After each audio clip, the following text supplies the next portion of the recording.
Just had one last question about the walkthrough when you're like, do you guys ever discuss budget at all in the walkthrough? Or are you just you're going straight up and giving your proposal and letting them kind of disqualify themselves? I personally don't ask. Yeah, Yeah. I don't ask for budget or what they're trying to pay. I mean, they don't want to divulge that because I guess they, in their minds, they're thinking that, you're trying to get a price what they're paying now. Yeah. So I just leave it alone and I just give them my proposal.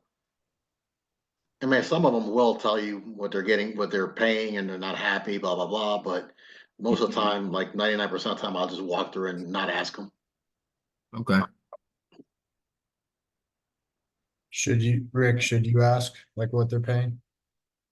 No, no. I mean, if I get the feeling that they're very cheap and they're on a tight budget, then I'm like, okay, like what's your budget? If they're very cheap, if they're like, if they like mention it, or if they seem like they're very cheap, then we can like discuss a price and negotiate.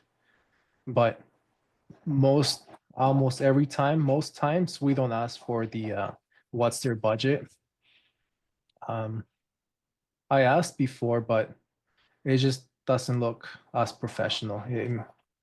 If you get the feeling that they're cheap, then we can ask, okay, you're cheap. What's your budget? I mean, we don't say that, but it's like, okay, you're on a tight budget. What's your budget? It's like 1,000. Okay, that like this is gonna take 1,500 a month. We can negotiate. Okay, we can do this, but we have to limit how much time we spend per visit. The quality may not be the best. But yeah, most times, almost every time, we never ask their budget unless they mention it or if they seem very cheap.